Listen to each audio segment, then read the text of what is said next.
चुकून एका वळणावर सहज कसे गमतीनं भेटलो, उगीच खुळा प्रेमाचा खेळ आपोआप एक खेळलो.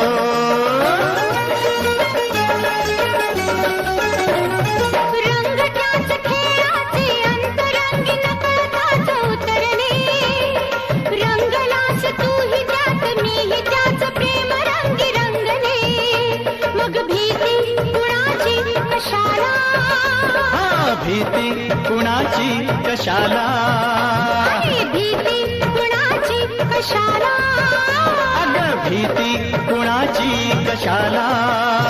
ना सांगताच आज हे कळे मला, कसा जीव माझा तुझ्यामध्ये गुंतला.